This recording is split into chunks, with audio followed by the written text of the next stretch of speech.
नमस्कार, जय हिंद, जय भारत। मैं हूं शालिका ठाकुर लेकर हाजिर आपके लिए हमारा ये खास कार्यक्रम जिसका नाम है क्या चल रहा है भारत। तो उम्मीद करती हूं कि आप सब लोग बिल्कुल स्वस्थ हैं और खुशहाल जीवन जी रहे हैं, और अगर कहीं पे परेशानी का सबब बना भी हुआ है तो जल्द ही आपकी परेशानी जो है वो खत्म हो जाए, यही मैं उम्मीद करती हूँ और यही मेरी अरदास है। दोस्तों, इंसान में जो चाहे कमी हो कोई बात नहीं, चलता है, लेकिन हौसले में कभी कमी नहीं होनी चाहिए, क्योंकि कहते हैं हौसले भी किसी हकीम से कम नहीं होते, हौसले भी किसी हकीम से कम नहीं होते, हर तकलीफ में ताकत की दवा देते हैं। तो हौसलों को हमेशा बुलंद रखिए, समय अच्छा हो या बुरा। अगर आप हौसला नहीं हारते हैं तो समय को जो है वो हार कर आपके पक्ष में होना ही पड़ता है। तो बात करेंगे हम आज की हिस्ट्री की, क्या कुछ खास घटनाएं आज के दिन हिस्ट्री में घटी थी। तो 1828 में एंड्रयू जैक्सन अमेरिका के 7वें राष्ट्रपति चुने गए थे। आज ही के दिन 1829 में वायसराय लॉर्ड विलियम बेंटिक ने भारत में सती प्रथा पर रोक लगाई थी। आज ही के दिन 1884 में देश के पहले राष्ट्रपति डॉक्टर राजेंद्र प्रसाद का जन्म हुआ था। आज ही के दिन 1952 में ताइवान के पहले स्वतंत्र स्थानीय चुनाव संपन्न हुए थे। आज ही के दिन 1984 में भोपाल गैस त्रासदी हुई थी और इस त्रासदी में हजारों लोगों ने अपनी जान खो दी थी। भारत के लिए एक ऐसी त्रासदी जिसे भारत कभी नहीं भूल सकता। तो बात करेंगे हिस्ट्री के बाद हम आज की खबरों की, क्या कुछ खास है आज की खबरों में वो आपको मैं बताऊंगी। साथ ही साथ हम बात करेंगे आज के ज्ञान की। आज के ज्ञान में हम आपके लिए लेकर आते हैं एक चटपटा सा ज्ञान, एक अटपटा सा ज्ञान जो आपको बताता है एक कुछ नई बात जो शायद ही पहले आपको कभी पता हो। तो बातों का सिलसिला भी जारी रखेंगे, साथ ही साथ खबरों का सिलसिला भी जारी करते हैं। तो रूस में अगले हफ्ते में बड़े पैमाने पर शुरू होगा वैक्सीनेशन, पुतिन ने दिए आदेश।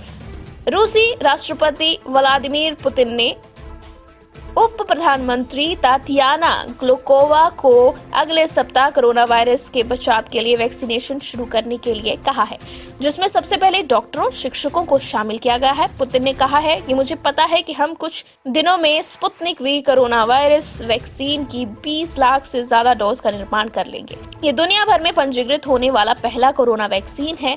ऐसे में हम बड़े पैमाने पर टीकाकरण शुरू कर सकते हैं। उन्होंने आगे कहा है कि यदि आपको लगता है कि हम इस कदम के लिए तैयार हैं तो मैं आपके लिए व्यवस्था करने के लिए कहूंगा ताकि हम अगले सप्ताह के अंत तक सामूहिक टीकाकरण शुरू कर सके। कोरोना वायरस की इस जंग में उम्मीद की किरणें जो हैं वो जागने शुरू हो गई हैं, और जैसे जैसे ये साल अपने अंतिम पड़ाव की तरफ बढ़ रहा है, अच्छी खबरें जो है हमारी तरफ कदम बढ़ा रही हैं।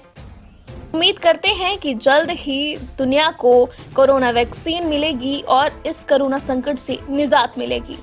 बात करेंगे अगली खबर की और बढ़ेंगे आगे की ओर। एमडीएच मसाला कंपनी के मालिक महाशय धर्मपाल गुलाटी का निधन हो गया है। एक ऐसी शख्सियत जो किसी की जान पहचान की मोहताज बिल्कुल नहीं है। तो 58 साल की उम्र में धर्मपाल गुलाटी जी का निधन हो गया। पिछले दिनों वे कोरोना संक्रमण की चपेट में आए थे, लेकिन उनकी मौत का कारण जो है वो हार्ट अटैक बताया जा रहा है। काफी संघर्ष से भरा हुआ उनका जीवन रहा। अपने जीवन में काफी उन्होंने संघर्ष किया और अपने संघर्ष और अपने हौसलों के बलबूते पर उन्होंने एक ऐसा मुकाम हासिल किया जहां पर उन्हें हर कोई जानता है, पहचानता है, और उनकी कामयाबी की कहानियां हर जगह चर्चित हैं। धर्मपाल गुलाटी के निधन पर हम उन्हें श्रद्धांजलि अर्पित करते हैं। इसी के साथ बढ़ेंगे अगली खबर की ओर। तो मंडी में सब्जियों की आवक घटी, आम आदमी की जेब पर पड़ेगी भारी। तो किसान आंदोलन का असर आप देख सकते हैं कि किसान जो हैं वो लगातार दिल्ली में डटे हुए हैं, आंदोलन कर रहे हैं, कृषि कानूनों के खिलाफ जमकर अपनी जो रोष है वो व्यक्त कर रहे हैं। इसी बीच सब्जी मंडियों में कुछ किसान जो हैं सब्जी लेकर नहीं पहुंच पा रहे हैं, और जिससे परेशानियां जो हैं वो बढ़ रही हैं। आम लोगों को सब्जियां जो हैं महंगे रेट पर मिल रही हैं। तो किसान आंदोलन न सिर्फ किसानों के लिए बल्कि आम जनता के लिए भी कहीं न कहीं संकट जो है वो बनकर सामने आ रहा है। मंडियों में सब्जी समय पर ना पहुँचने का सीधा सीधा असर जो है वो आम आदमी की जेब पर होगा। जो सब्जियां अवेलेबल हैं वो महंगे दामों पर मिलेंगी और इसी बीच जो आम आदमी है उसके लिए अपनी गुजर बसर करना मुश्किल होगा। तो किसान आंदोलन का दूसरा पहलू है ये, जिसमें किसान ही नहीं बल्कि आम जनता को भी भारी परेशानी जो है वो उठानी पड़ रही है। और साथ ही साथ हम ये भी जानना चाहेंगे, this show is totally made for you guys, आप लोगों के लिए बनाया गया है ये कार्यक्रम। और आपकी क्या प्रतिक्रियाएं हैं, आप क्या सोचते हैं, किसानों ने जो आंदोलन शुरू किया है उसके बारे में आपकी क्या राय है? आपको क्या लगता है कि किसान जो कर रहे हैं वो सही है या फिर नहीं? किसान जो हैं बेवजह की बात का मुद्दा बना रहे हैं या कि किसानों की मांगे जो हैं वो जायज हैं? तो आप भी अपनी प्रतिक्रिया हमारे साथ शेयर कर सकते हैं। अब बढ़ेंगे अगली खबर की ओर, जो कि हिमाचल प्रदेश के जिला बिलासपुर से संबंधित है। तो एक और तो हम बात करते हैं नशा मुक्त भारत की, नशा मुक्त प्रदेश की, लेकिन आए दिन ऐसी वारदात सामने आती है, ऐसी घटनाएं सामने आती हैं जिनमें हमें सोचने पर मजबूर होना पड़ता है कि अगर ऐसा ही चलता रहा तो कैसे हम नशा मुक्त बन पाएंगे। तो SIU टीम ने एक व्यक्ति से बिलासपुर में 66.25 ग्राम चिट्टा बरामद किया है।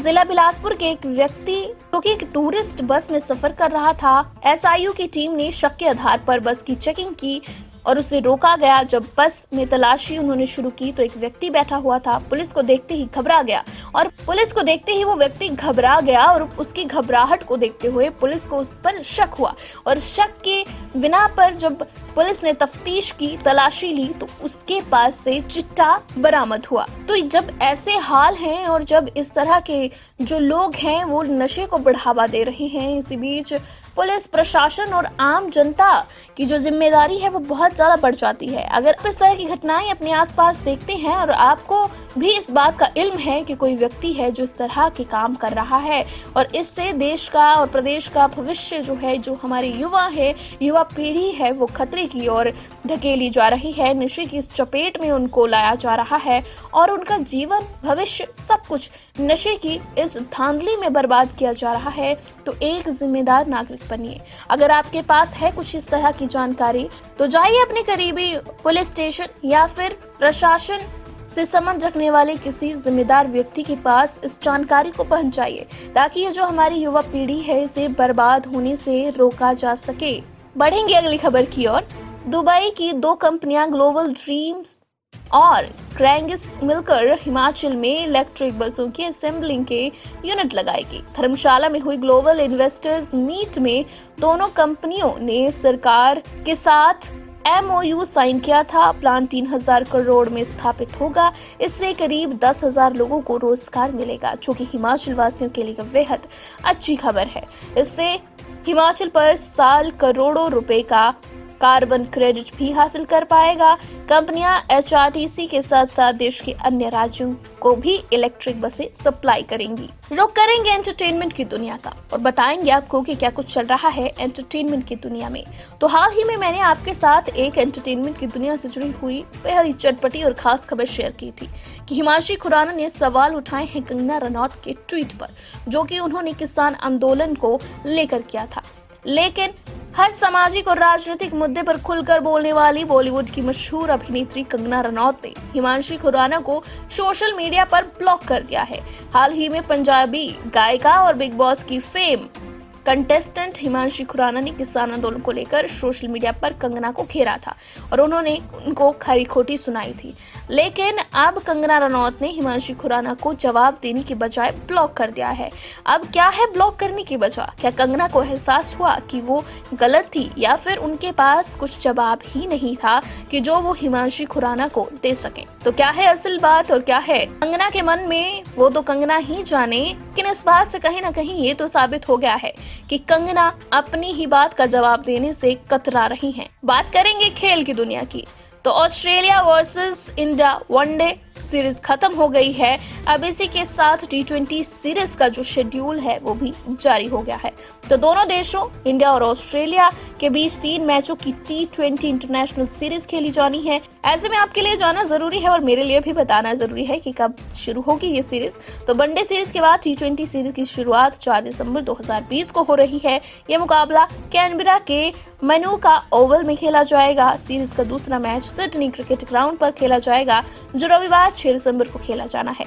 सीरीज का आखिरी मैच सिडनी में ही खेला जाएगा, जो मंगलवार 8 दिसंबर को आयोजित होगा। इस तरह 3 मैचों की T20 सीरीज सिर्फ 5 दिनों में समाप्त हो जाएगी। करिए इंतजार अब इस T20 सीरीज का। अगर आप भी हैं क्रिकेट के फैन, आपके लिए थी हमारी ये खास खबर। बात करेंगे आज के ज्ञान की। और आजकल एक गाना काफी फेमस है और ऑन रिपीट चल रहा है सबके मोबाइल सेट्स में। शर्गुन मेहता का तितलियां सॉन्ग तो आपको याद ही है।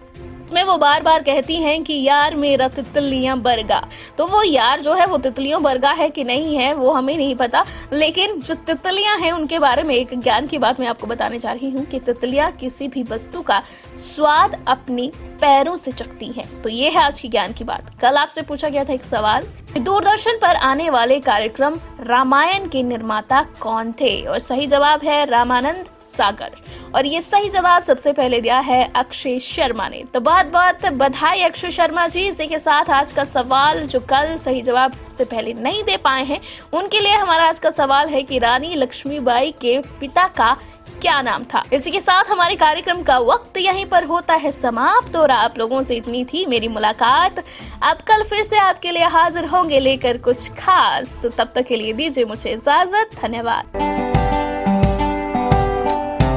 Shri Balaji multi speciality hospital Kangra, जहां आपको एक ही छत के नीचे मिले बेहतरीन चिकित्सा सुविधाएं, cardiology, laparoscopic, general surgery, neuro surgery, orthopaedics, paediatric, radio diagnosis, urology, gastroenterology, ophthalmology, pathology, medicine, anaesthesia और डेंटल जैसी अत्याधुनिक और बेहतरीन चिकित्सा सुविधाएं, 24 घंटे इमरजेंसी सुविधा, 9 बेड के साथ critical care unit, cardiac monitor और डिफिब्रिलेटर्स, सेंट्रल ऑक्सीजन लाइन और वेंटिलेटर सुविधा। हिमाचल प्रदेश के सबसे बड़े निजी स्वास्थ्य सेवा प्रदाताओं में से एक Shri Balaji multi speciality hospital Kangra राष्ट्रीय स्वास्थ्य बीमा योजना के साथ सूचीबद्ध Shri Balaji multi speciality hospital Kangra BPL परिवारों के लिए अस्पताल में कैशलेस भर्ती होने के साथ ही ईसीएच की भी सुविधा। हमारा पता Shri Balaji multi speciality hospital, Balaji Vihar, Ujjain, Kangra. संपर्क करें 9218411108 पर। Shri Balaji multi speciality hospital Kangra.